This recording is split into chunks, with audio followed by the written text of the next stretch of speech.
publicity মানে হস্কিয়া জনপ্ৰিয়তা বিচাৰিয়ে ডক্টৰ হিমন্ত বিশ্ব শৰ্মাই অসমত আৰম্ভ কৰিছে বাল্য বিবাহ বিৰোধী অভিযান অসমৰ মুখ্যমন্ত্ৰী ডক্টৰ হিমন্ত বিশ্ব শৰ্মাই সৰ্বানন্দ সোণোৱালতকৈ নিজক অধিক জনপ্ৰিয় কৰি ৰাখিবৰ বাবে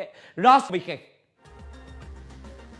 পাব্লিসিটিৰ বাবে বাল্য বিবাহ বিৰোধী অভিযান চলাইছে হিমন্ত বিশ্ব শৰ্মাই কেৱল নিজৰ পাব্লিসিটিৰ বাবে বাল্য বিবাহ বিৰোধী অভিযানত নামি পৰিছে হিমন্ত বিশ্ব শৰ্মা ন্যাশনাল মিডিয়াত অৰ্থাৎ ৰাষ্ট্ৰীয় পৰ্যায়ৰ সংবাদ মাধ্যমত চৰ্চা লাভ কৰিবৰ বাবে বাল্য বিবাহৰ নামত এই দৌৰা-দৌৰি ডক্টৰ হিমন্ত বিশ্ব শৰ্মাৰ সৰ্বানন্দ সোণোৱালৰ অসম আগমনক ম্লান পেলাবৰ বাবে হিমন্ত বিশ্ব শৰ্মাই আৰম্ভ কৰিছে বাল্য বিবাহ বিৰোধী অভিযান G20ৰ বৈঠকৰ পৰা মিডিয়াক আঁতৰাই ৰাখি ডক্টৰ হিমন্ত বিশ্ব শৰ্মাই ৰচিছে এখন নতুন নাটক আৰু এই নাটকখনৰ নামেই দিয়া হৈছে বাল্য বিবাহ বিৰোধী অভিযান হিমন্ত বিশ্ব শৰ্মাক টাৰ্গেট কৰি হিমন্ত বিশ্ব শৰ্মাৰ টাৰ্গেটত আছিল চৰ চাপৰিত বাস কৰা মুছলমান সকল কিন্তু বাল্য বিবাহ যে উজনি অসমৰো বিভিন্ন জাতি জনজাতিৰ মাজত হয় গম পোৱা নাছিল হিমন্ত বিশ্ব শৰ্মাই আৰু পিছত হিমন্ত বিশ্ব শৰ্মাই যেতিয়া গম পালে সেই সময়তে হিমন্ত বিশ্ব শৰ্মাই মুখ থেকে চাখালে হিমন্ত বিশ্ব শৰ্মাই নাজানে বাল্য বিবাহ ৰোধৰ আইনী প্ৰক্ৰিয়া সন্দৰ্ভতো হিমন্ত বিশ্ব শৰ্মাই আইন সন্দৰ্ভত নাজানে আৰু সেইবাবে হিমন্ত বিশ্ব শৰ্মাই ভুল কৰিছে ৰাইজৰ দলৰ মুখপাত্ৰ জ্ঞানশ্ৰী বৰাৰ হিমন্ত বিশ্ব শৰ্মাক ডাইৰেক্ট এটেক পাব্লিসিটিৰ বাবে বাল্য বিবাহ বিৰোধী অভিযানত নামি পৰিছে হিমন্ত বিশ্ব শৰ্মা ৰাষ্ট্ৰীয় পৰ্যায়ত নিজৰ বিষয়ে আলোচনা হোৱাটো বিচাৰে হিমন্ত বিশ্ব শৰ্মাই ৰাষ্ট্ৰীয় পৰ্যায়ৰ অৰ্থাৎ ন্যাশনাল মিডিয়াত চৰ্চা লাভ কৰিবৰ বাবে বাল্য বিবাহৰ নামত এই দৌৰা-দৌৰি বাল্য বিবাহ বিৰোধী অভিযানৰ নামত এই দৌৰা-দৌৰি কৰিছে ডক্টৰ হিমন্ত বিশ্ব শৰ্মাই লগতে সৰ্বানন্দ সোণোৱাল যেতিয়া অসম আহিছিল সেই সময়ত অসম আগমনৰ ম্লান পেলাবৰ বাবে হিমন্ত বিশ্ব শৰ্মাৰ এই বাল্য বিৰোধী অভিযানৰ নাটকখন G20 বৈঠকৰ পৰা মিডিয়াক আঁতৰাই ৰখা জনতাক আঁতৰাই ৰখাৰ বাবে হিমন্ত বিশ্ব শৰ্মাই ৰচিছে এই নাটকখন হিমন্ত বিশ্ব শৰ্মাৰ টাৰ্গেট আছিল চৰ চাপৰি অঞ্চলত বিশেষকৈ নামনি অসমৰ চৰ চাপৰি অঞ্চলত বাস কৰা মুছলমানসকল কিন্তু হিমন্ত বিশ্ব শৰ্মাই নাজানে যে উজনি অসমতো বাল্য বিবাহ অনুষ্ঠিত হয় 24 ঘণ্টাও ধৰি ৰাখিব নোৱাৰিলে 24 জন বাল্য বিবাহ সম্পন্ন কৰা লোকক মাজুলীত কিয় ধৰি ৰাখিব নোৱাৰিলে কিয় তেওঁলোকক আইনে মুকলি কৰি দিয়া হল আইনৰ দ্বাৰা মুকলি কৰি দিয়া হল এই সন্দৰ্ভত প্ৰশ্ন উত্থাপন কৰিছে এতিয়া জ্ঞানশ্ৰী বৰাই ৰাইজৰ দলৰ মুখপাত্ৰ জ্ঞানশ্ৰী বৰাৰ মন্তব্য আমাৰ সৈতে আছে আপুনি শুনি লোৱাটো দৰকাৰ তেওঁৰ মন্তব্যখিনি হৈছে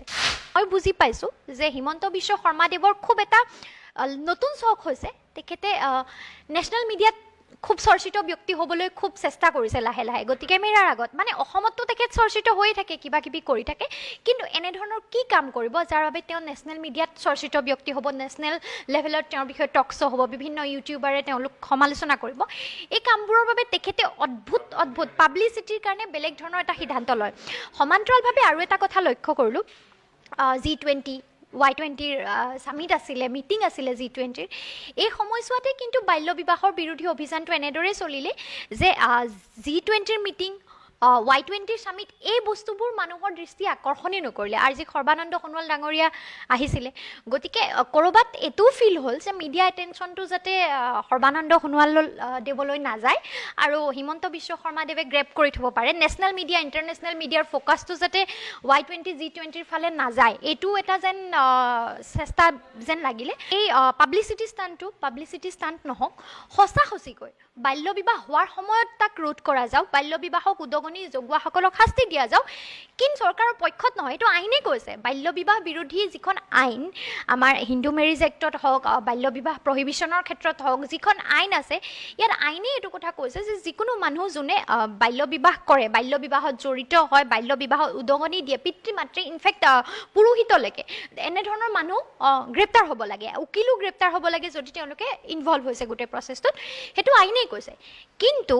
কামটো হোৱাৰ সময়ত বা 2 বছৰৰ ভিতৰত আমি আজি 5 বছৰ আগতে কোনোবাই বাল্য বিবাহ কৰিলে তেওঁক আজি এৰেষ্ট কৰি লৈ গ'ল 24 ঘণ্টাৰ ভিতৰতে মাজুলীত 24 জনে দুখন মুকলি হৈ গ'ল কিয় হৈছে এই কেছবোৰ কোৰ্টত টিকি থাকিবনে নাই এইটো ডাঙৰ কথা অভিযানটো আৰু বাল্য বিবাহৰ ক্ষেত্ৰত আমি জানো যে যি মানুহ দোষী হয় নন বেইলেবল অফেন্স এইটো এটা বেইল নাপায় তেনেহ'লে যদি নন বেইলেবল অফেন্স চৰকাৰে এৰেষ্ট কৰা মানুহবোৰে 24 ঘণ্টাতে কেনেকৈ মুকলি হৈছে তাৰমানে কি নাটক কোৰ্টত যাব পৰা কোৰ্টত ভেলিড হ'ব পৰা গ্ৰাউণ্ডত এৰেষ্ট হোৱা নাই যদি কোৰ্টত ভেলিড হোৱা আইনসন্মত গ্ৰাউণ্ডত এৰেষ্ট হ'লহেঁতেন তেতিয়াহ'লে তেওঁলোকেতো বেইল নাপালেহেঁতেন বেইল পাইছে মানে সেইটো এটা পাব্লিচিটি ষ্টাণ্ট হৈছে আৰু যোনখিনি মানুহে নন বেলেবল হৈ এৰেষ্ট হৈছে সেইখিনি ক্ষেত্ৰত লিগেল এৰেষ্ট হৈছে সেইখিনি কাইলৈ আইনেও সেইখিনি গ্ৰহণযোগ্য বুলি বিবেচনা কৰিব আইনৰ দৃষ্টিত আৰু আইনে সেইটোৰ ওপৰত কেছ চলাব তাক দোষী সাব্যস্ত কৰিব কিন্তু যিটো আমি ভাবিছোঁ যে মুখ্যমন্ত্ৰী মহোদয়ে চাগে ভাবিছিল সাধাৰণতে আমাৰো এটা ধাৰণা আছে বা এইটো ধাৰণা সঁচাও হয় বহু ক্ষেত্ৰত যে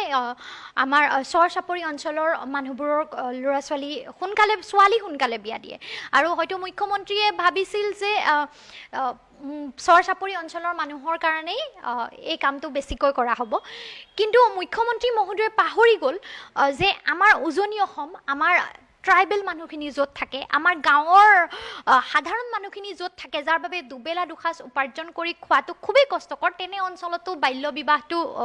এতিয়াও হৈ আছে এই কথাটো হয়তো তেখেতে আগতে নাভাবিলে তেখেতে পিছতহে দেখিছে যে কৰিছিলোঁ নামনিত হওক বুলি তাৰ ইফেক্টটো পৰিলে উজনিত কিন্তু এই সামাজিক ব্যাধিটো ধ্বংস কৰিম বুলি একে ৰাতিতে ধ্বংস হৈ নাযায় আৰু এই সামাজিক ব্যাধিটো ধ্বংস কৰাৰ ক্ষেত্ৰত হিমন্ত বিশ্ব শৰ্মা ডাঙৰীয়াই যি ধৰণৰ পদক্ষেপ লৈছে এই ধৰণৰ পদক্ষেপে বাল্য বিবাহ নিৰ্মূল নকৰে কিন্তু মানুহৰ মাজত বৰ বেলেগ ধৰণৰ এটা ত্ৰাসৰ সৃষ্টি কৰিছে আজি এটা কথা স্পষ্ট আইনেও কয় যে বাল্য বিবাহ কৰা মানুহ